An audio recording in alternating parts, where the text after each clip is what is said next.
Le député de Ottawa-Sud.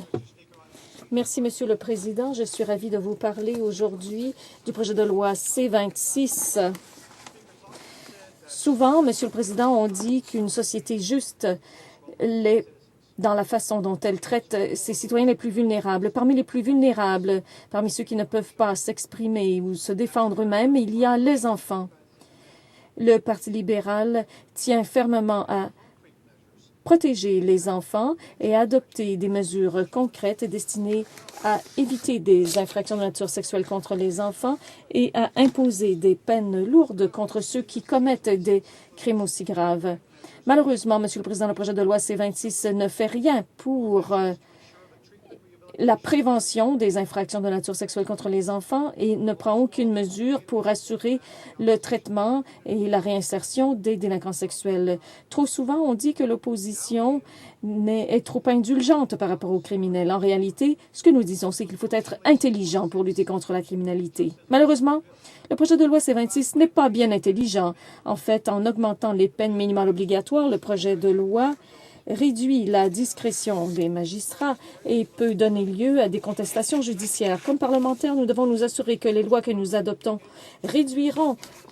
seront efficaces pour réduire l'incidence de la violence sexuelle contre les enfants et ne seront pas simplement un symbole qui pourrait être rejeté à la première occasion. Monsieur le Président, le dernier gouvernement libéral a fait de la protection des enfants une priorité grâce à son projet de loi C-2. Cette loi proposait de modifier le code criminel et la loi sur la preuve au Canada pour protéger les enfants contre les abus et contre l'exploitation sexuelle en élargissant la définition de la pédopornographie, en interdisant la publicité relative à la pédopornographie, en augmentant les peines maximales pour certaines infractions liées à la pédopornographie et en créant de nouvelles infractions relatives à l'exploitation sexuelle.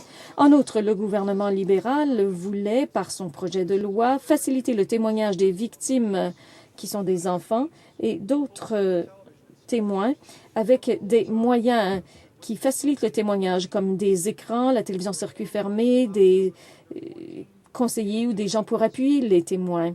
Et cela pour toutes les victimes qui sont des enfants et les témoins de moins de 18 ans. La réforme permettait aux jeunes de 14 ans ou moins de témoigner s'ils pouvaient comprendre et répondre à des questions.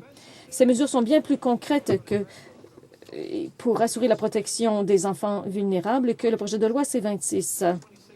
Le projet de loi C-26, en revanche, ne fait qu'alourdir les peines qui viennent d'être augmentées sans que les faits montrent que ces augmentations ont été efficaces et sans qu'aucun effort soit fait pour réduire l'incidence de la criminalité contre les enfants. Il faudrait aussi parler d'une autre question. Les peines n'arrivent qu'après la commission de l'infraction. L'enfant est une victime, l'agresseur a été arrêté, le procès est en cours et un verdict de culpabilité a été prononcé. On oublie tous les autres éléments en jeu. On ne sait pas si les policiers avaient les ressources nécessaires pour mettre la main au collet de tous les agresseurs. On ne parle pas du fait qu'il est difficile pour les enfants de témoigner. Et en d'autres mots, on parle de la fin du processus et non pas du début. Et c'est là que devraient porter nos efforts, réduire les incidents en commençant. Les peines mal obligatoires proposées par le projet de loi C-26 ne sont pas fondées dans les faits. Revenons au projet de loi C-10 qui a alourdi les peines minimales obligatoires assorties à ces infractions il y a à peine 2 ans. On se pose la question, est-ce que ces peines devaient être augmentées dans le projet de loi C-26? Pourquoi le gouvernement n'a-t-il pas augmenté suffisamment les peines il y a 2 ans? Voilà quel est le problème. La loi a été modifiée en 2012.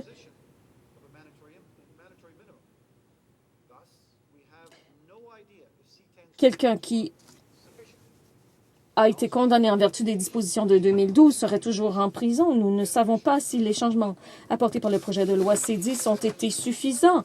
Nous n'avons rien pour nous dire que les changements proposés dans le projet de loi C-26 seront efficaces, ni que les précédents l'ont été non plus.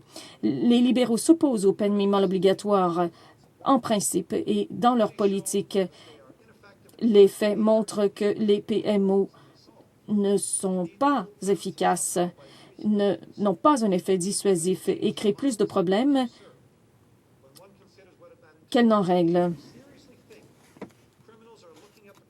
Les délinquants ne vont pas changer d'idée en tenant compte des conséquences de leurs gestes. Est-ce que les criminels consultent le code criminel en ligne avant de décider de commettre une infraction, alors que ces dispositions juridiques sont si difficiles à lire? Non, ce n'est pas ainsi que fonctionne le monde et les conservateurs doivent en tenir compte.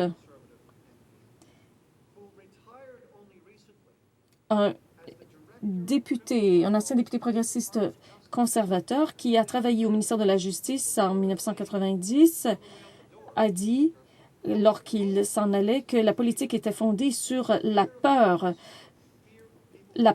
des délinquants et la peur des gens qui sont différents. Je ne pense pas que ces nouvelles sont nécessaires. Il a fait l'objet de beaucoup de pression au ministère et il a dit que quelqu'un devait prendre le risque de parler. Il s'agit de M. Dobney. Il est clair que les peines d'emprisonnement plus lourdes n'ont pas d'effet dissuasif. Une étude du ministère de la Justice de 1990 montre que de longues périodes d'emprisonnement augmentent le risque de récidive. En 1999, des études commandées par le solliciteur général ont conclu que des peines d'incarcération accrues ne sont pas dissuasives d'après les faits. Un rapport du Massachusetts de 2004 disait que les peines minimales obligatoires étaient une recette pour la récidive plutôt que pour la réduction du risque. Pire encore, les peines minimales obligatoires mènent à une surpopulation carcérale. L'une des raisons pour lesquelles la récidive augmente avec les PMO, c'est que lorsque les gens sont en prison plus longtemps et qu'ils sont plus nombreux, il y a une surpopulation carcérale et la réinsertion est moins possible. Le Bureau de l'enquêteur correctionnel a documenté que le nombre des détenus avait augmenté de près de 7 entre mars 2010 et mars 2012. Et il prédisait que les politiques conservatrices allaient accroître cette tendance. On a procédé à la double occupation des cellules, 2 détenus par cellule plutôt qu'un. Cette pratique est de plus en plus courante. En 2004, 6,3 % des détenus étaient en occupation double. En 2012, sous les conservateurs, le nombre était passé à 17 %, plus de 17 %. Les études l'ont montré à maintes reprises. La PMO sont discriminatoires par rapport aux Autochtones et aux autres minorités. La croissance de la population carcérale comprend une augmentation du pourcentage des détenus autochtones. Les peines minimales obligatoires touchent particulièrement les minorités vulnérables, particulièrement les Autochtones qui ont moins accès à de bons conseils juridiques et sont traités plus sévèrement par le système judiciaire. Les défendants autochtones sont souvent accusés d'infractions plus graves que les non-autochtones et ils sont surreprésentés dans nos prisons. Et les PMO ne font qu'exacerber le problème. Voilà où je veux en venir. Le taux de criminalité chez les Autochtones pourrait être réduit de manière plus efficace par l'éducation et la réduction de la pauvreté que par l'augmentation de l'incarcération. Plus important encore, les PMO sont une atteinte à la discrétion de la magistrature. Les peines minimales obligatoires enlèvent aux juges la discrétion dont ils disposaient sous le prétexte qu'ils sont trop indulgents. Mais rien ne prouve que c'est le cas. Les délinquants qui ont commis des infractions graves déjà reçoivent des peines graves. Et les peines minimales obligatoires enlèvent aux juges la discrétion nécessaire pour ces cas exceptionnels où l'indulgence peut être appropriée. Les PMO n'éliminent pas du tout la discrétion, en fait, puisqu'elle est transférée des mains des juges à celles des policiers et des procureurs. Si un procureur estime que la peine minimale obligatoire prescrite en droit serait trop sévère, il peut décider d'imposer, poursuivre le contrevenant pour une infraction moins grave. Autrement dit, les PMO sont un gaspillage des deniers publics et prêtent le flanc à des constitutions judiciaires. En vertu des articles 7 de la Charte qui donne le droit à la liberté et à la sécurité de la personne et 9 sur l'incarcération arbitraire et l'article 12 contre les peines et les traitements cruels et inhabituels. Ça coûte énormément que de défendre nos lois. Et c'est au ministre de s'assurer que les projets de loi présentés à la Chambre sont constitutionnels, que les projets de loi sont constitutionnels. En terminant, Monsieur le Président, je pense qu'on a déjà dépassé le temps qui était imparti aux députés. Je l'ai laissé filer. Nous passons maintenant aux questions et aux observations.